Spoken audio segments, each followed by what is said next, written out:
Hello everybody and welcome to my sixth Excel 2010 VBA tutorial.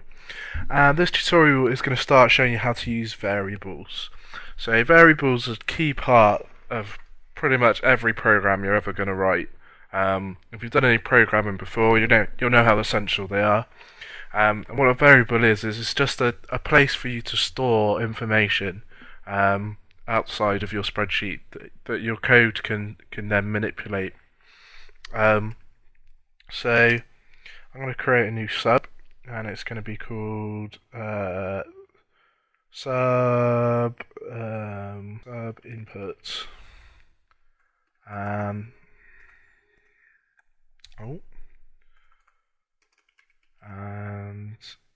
You can't put input because it's an actual word.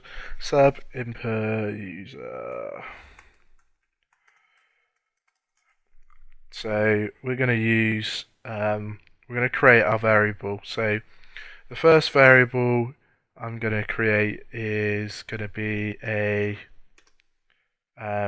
just not definable, so it's going to be able to take any kind of value. So dim any val. Dim means dimension, I believe, and it's just what you put before your variable to say, right, I'm dimming this variable. This variable is going to exist. I'm going to use it somewhere in my code.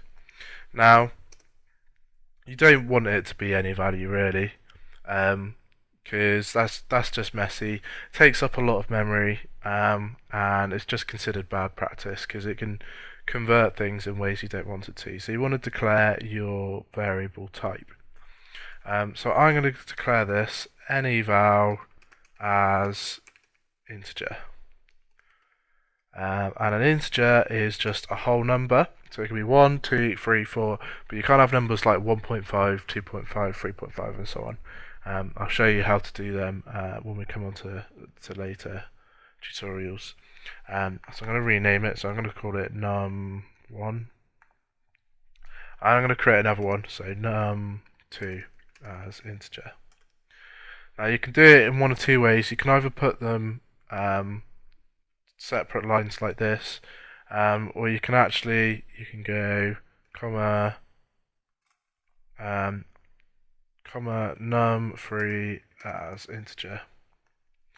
Now, one important thing to remember, and if you've used other languages, in other languages you can normally leave out this as integer, and it will declare them both as integers.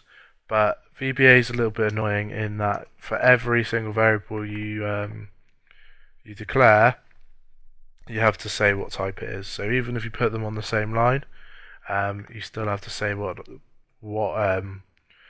type they are. Otherwise, it will just declare the first one as any fits all one, and then that's going to make your program less efficient than it could be.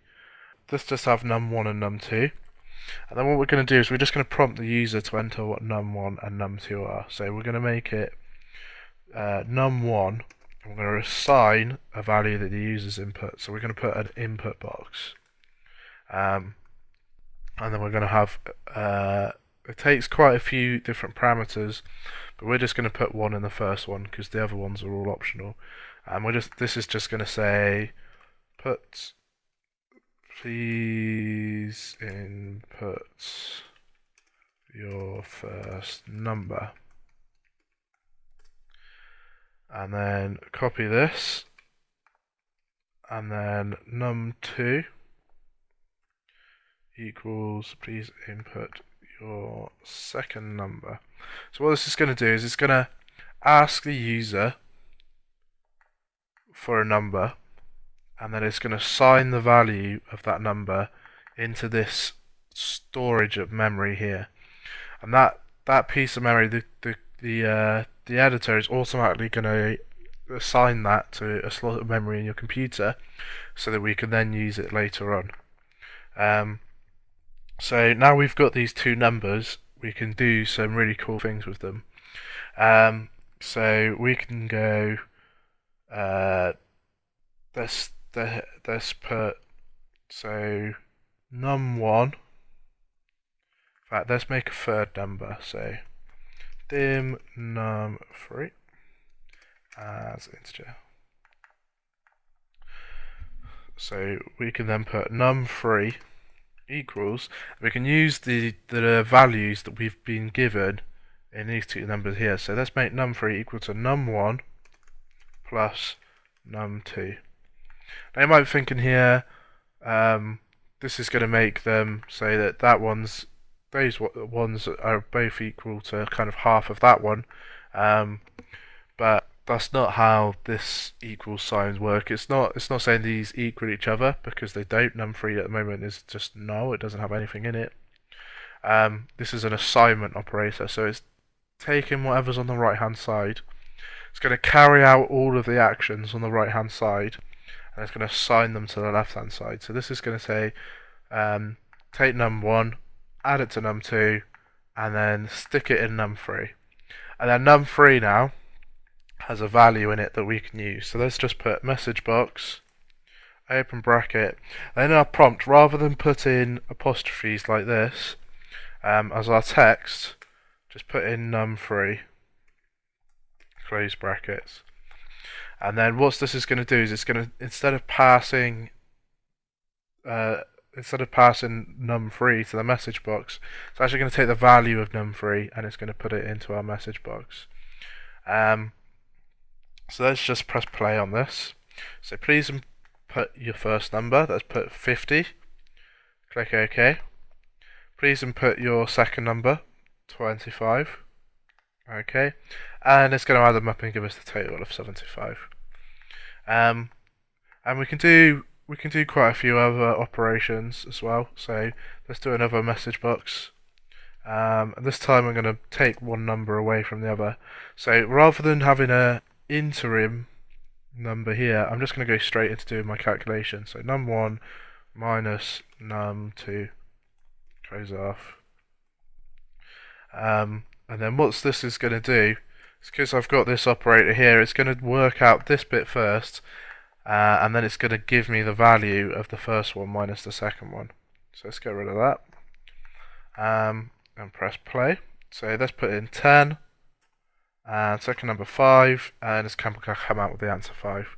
So it took our number 1, took our number 2, and then down here it did number 1 minus number 2, and then I'm going to play that out on the screen. You can kind of do half and half. So let's say we want to put some text here. So the difference between your numbers is, and you want that in speech marks, and put a little space in so that it's not next to each other. And then in order to connect these together, we just want to put an ampersand. And then it's going to get a bit confusing now. You're not going to know whether it's going to ampersand them together and then minus that together. And rather than having to remember which operators come first, my advice is just always stick some brackets in. So say that it's going to work out that number first, and then it's going to add it onto here.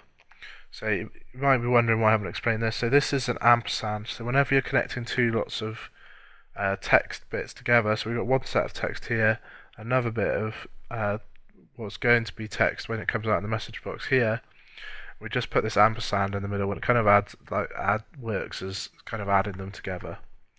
So let's press play on this. So please input your first number, 10, and your second number, 5, and the difference between your numbers is 5. So this just shows how you can add kind of a standard set of information, and you can combine it with one of your variables that you've stored. So let's see how much time we've got. Okay, so I'm going to stop this tutorial for now. We're going to carry on going through some different types in the next tutorial. Thanks for listening. If you enjoy my videos, please subscribe, and I hope to catch you soon.